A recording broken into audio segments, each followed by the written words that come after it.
बिस्मिल्लाहिर्रहमानिर्रहीम।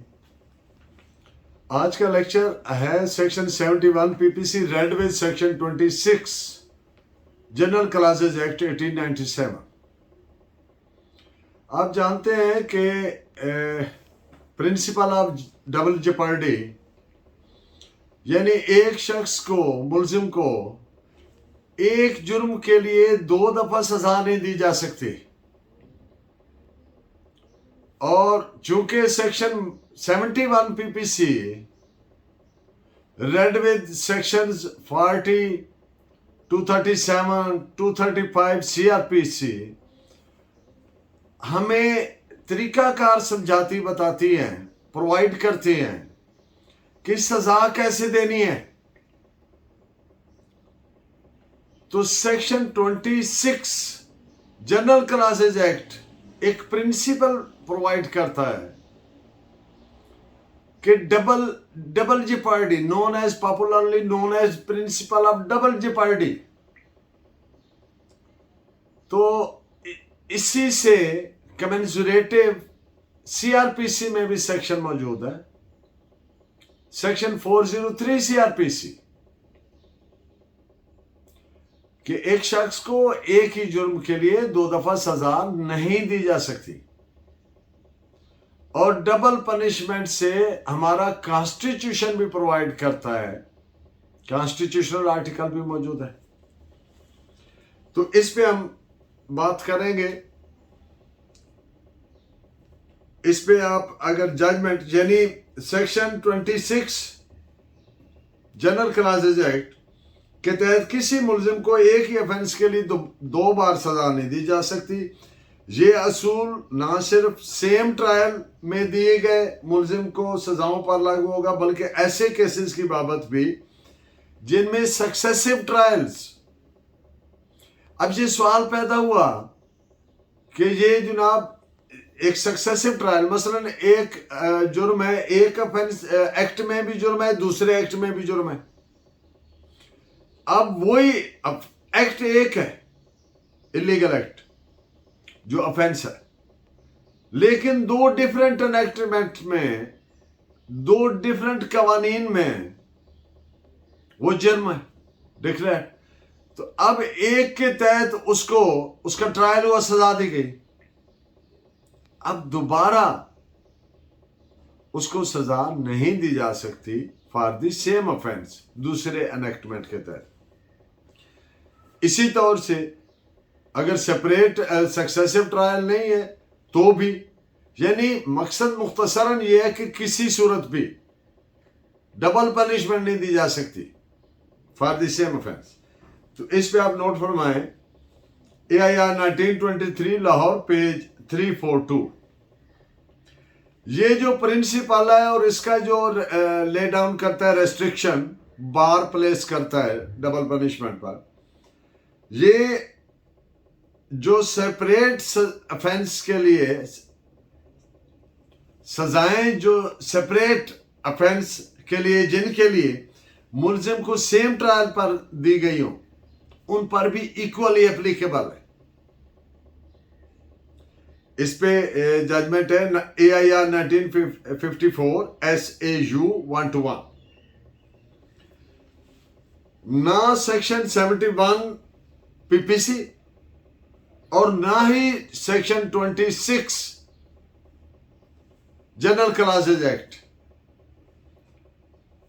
Second trial या second conviction को बार नहीं करते, बल्कि दोनों, ये बात समझने की, डुप्लीकेट पनिशमेंट को बार करते हैं। सेकंड ट्रायल या सेकंड कन्विक्शन को नहीं, डुप्लीकेट पनिशमेंट को, यानी एक ऑफेंस की सजा मिल गई, उसकी दोबारा नहीं मिल सकती। दिस इज रिपोर्टेड है 1977 Pakistan criminal law journal page 467। अब ये एसरटेन करना है, ये तयन करना है कि ऑफेंस जिसके लिए दूसरी बार सजा देना मकसूद है, क्या ये सेम ऑफेंस है जिसके लिए मुलजिम को पहले ही सजा मिल चुकी है। तो इसके लिए जिस चीज को कंसिडर करना है वो इंग्रेडिएंट्स ऑफ द ऑफेंस है, ना कि जो कंप्लेंट में दिए गए एलिगेशंस हैं, इल्जामात हैं, उनकी बुनियाद पर नहीं,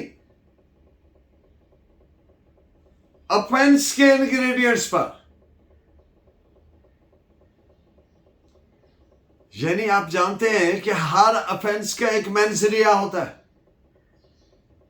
कि ये चीजें होंगी तो ये ऑफेंस बनेगा, वरना ये ऑफेंस ही मेड आउट नहीं होता। मैं मिसाल देता हूं, कहते हैं जी ये इसने अमानत में खयानत की, अब ये कंप्लेंट में एलिगेशन आ गया। अब आप देखते हैं कि इस तरह कह देने से आया ये 406 बन जाएगा 405 में, जैसे कि डेफिनेशन प्रोवाइडेड। अब आप 405 देखते हैं, डेफिनेशन देखते हैं, तो उसमें आप देखते हैं कि क्रिमिनल ब्रीच ऑफ ट्रस्ट, खयानत मुजरमाना जो है, इसके तो 3 बेसिक इंग्रेडिएंट्स हैं। एंट्रस्टमेंट ऑफ प्रॉपर्टी, और वो आदमी जिसको एंट्रस्टमेंट हुई है, स्पुर्दगी हुई है, हवालगी हुई है, वो उस प्रॉपर्टी को मिसएप्रोप्रिएट करे, डिफलकेट करे, खयानत करे उसमें। और तीसरा, by converting into his own use. अब ये मैं कौन सी बात कर रहा हूं? खयानत मुजरमाना की, क्रिमिनल ब्रीच ऑफ ट्रस्ट की। अब आपने कंप्लेंट में देखा कि ये इल्जाम है कि इसने खयानत मुजरमाना की, अब आपने ऑफेंस के जुर्म देखे, तो कैसे की भाई वो देखेंगे, तो फिर आप एसरटेन करेंगे कि आया ये बनता है, इसी की सजा दी गई है या किसी और चीज की, ये वो सेम ऑफेंस बनता है। तो ये तरीका है उसको एसरटेन करने का, उसका तयक्कन करने का, डिटरमिन करने का। इस पे आप नोट फरमाएं, AIR 1961 सुप्रीम कोर्ट पेज 578। सजा देने का यानी अवार्ड ऑफ सेंटेंस का जो तरीकाकार सेक्शन 71 के पैरा नंबर 2 और 3 में प्रोवाइडेड है, PPC के, उसमें आने वाले ऑफेंसेस में सेपरेट सेंटेंसेस बार की गई हैं। मैं आपको याद दिला दूं, 71 के A में कि मतलब जिसमें मुख्तलिफ एक्ट्स मिलकर एक ऑफेंस बनते हैं और हर एक्ट अज खुद एक जुर्म है। एक बंदा डंडे से मारे, अब 25 डंडे मारे, तो उसको 25 सजाएं नहीं देंगे, हालांकि हर डंडा अज खुद एक जुर्म है। लेकिन दूसरी मिसाल जो इलस्ट्रेशन में प्रोवाइडेड है सेक्शन 71 की, कि A B को मार रहा है डंडा, C आके मुदाखलत करता है, वो C को भी मारता है, तो अब ये 2 डिफरेंट डिस्टिंक्ट हो गई, तो दोनों में सजाएं दी जाएंगी। और पैरा C में क्या प्रोवाइडेड है कि जो दफात है, ऑफेंसेस हैं, उनमें जिसकी लॉन्गेस्ट टर्म है उससे ज्यादा सजा नहीं दी जाएगी, एग्रीगेट पनिशमेंट उससे एक्सीड नहीं करनी चाहिए। तो इस बात पे AIR 1965 supreme court page 1413। Distinct offences section 75 CRPC,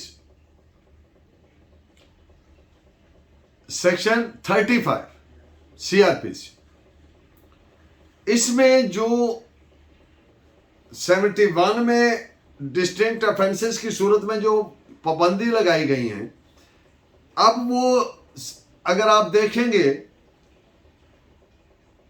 section 35 CRPC में, तो उसमें लफ्ज क्या यूज हुआ है? Subject to the provisions of section 71 PPC। लेकिन ये जो subject to the provisions of section 71 PPC है, इसका अतलाक डिस्टिंक्ट ऑफेंसेस की सूरत में नहीं होगा। डिस्टिंक्ट कह लें, डिफरेंट कह लें, मुख्तलिफ, अलग अलग। इस तरह सेक्शन 35 सीआरपीसी के तहत सेपरेट सेंटेंसेस पर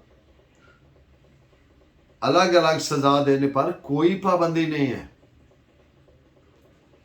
वही बात जैसे मैंने पहले अर्ज किया कि एक बंदा उसके डिफरेंट ऑफेंस के डिफरेंट जो एक्ट्स हैं, हर एक्ट जुर्म है, तो हर एक्ट की सजा नहीं देंगे, जो बल्कि जो ग्रीवस एक्ट बनता है जो उसको मिला के, मतलब 25 डंडे मारे तो ये क्या है, बीटिंग है, असाल्ट है, तो उसके मुताबिक। लेकिन आप अगर दो आदमी, जैसे कि दूसरी मिसाल में अर्ज किया कि बीच में सी आ जाता है, उसको भी मारता है, तो वो सेपरेट ऑफेंस हो गया। तो ये जो रेस्ट्रिक्शंस हैं ये डिस्टिंक्ट या डिफरेंट ऑफेंसेस की सूरत में नहीं है, फिर सजा दी जाएगी, फिर 2 सजाएं दी जाएंगी। तो इस पे आप नोट फरमाएं, AIR 1935 बॉम्बे पेज 202। अब एक मुल्जिम है, उसके खिलाफ 2 FIRs हैं, 2 उसके ट्रायल होते हैं, 2 जजमेंट्स आती हैं, दोनों में वो सजा होता है, भले एक ही कोर्ट में चलें। अब सवाल पैदा होता है कि उसको ये जो सजाएं हैं ये इकट्ठी चलेंगी या अलग अलग,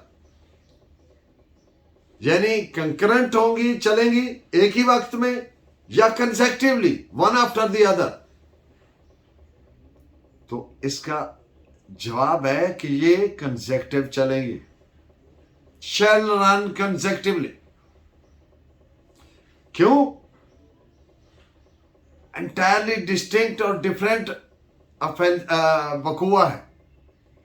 एक वकूआ ही अलग है, अक्रंस ही अलग है, दूसरा अक्रंस अलग है, FIR अलग है, जुर्म अलग है, जजमेंट्स अलग हैं, भले एक ही कोर्ट में चल रहे हैं, एक ही दिन भले सजाएं हुई हैं, तो इसमें कंसेक्टिव चलेगी सजाएं। आप इस पर जजमेंट नोट फरमा लीजिए, पेज है 1985 criminal law journal page 1366। And in the end of today's lecture,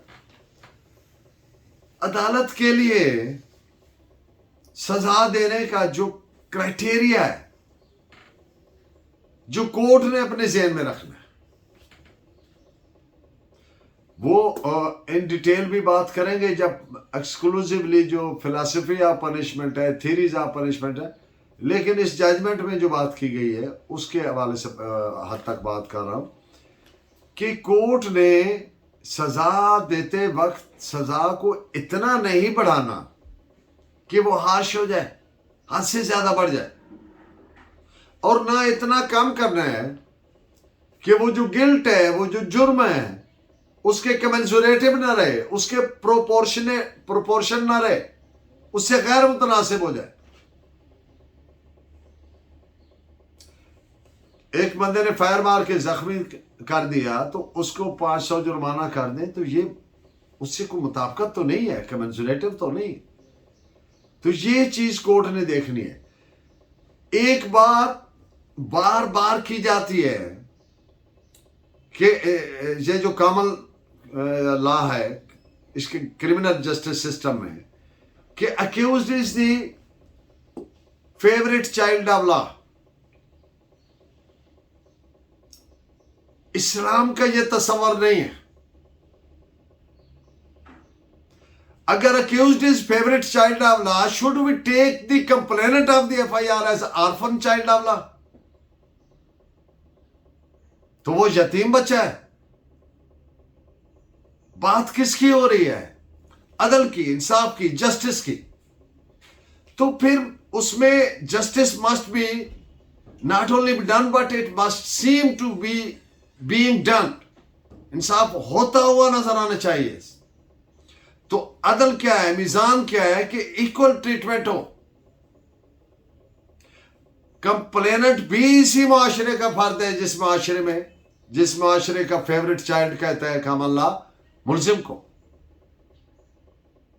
तो वो सारी चीजें जो सजा देते वक्त उसकी डेटरेंस, उसकी रेट्रीब्यूटिव यही है ना कफात वाली थ्योरी के, a tooth for a tooth, an eye for an eye. तो ये सारी चीजें जहन में रखनी है। लेकिन वन लाइनर बात क्या है कि ना हद से ज्यादा हो, हार्श हो, और ना इतनी कम हो कि उसका इल इफेक्ट पड़े, बुरा असर पड़े सोसाइटी पर। तो इस पे आप इंडिया की सुप्रीम कोर्ट का एक जजमेंट नोट फरमाएं, AIR 1962 supreme court 1116। Thank you very much. Keep watching and guiding me by your valuable comments. अल्लाह ने के बाद।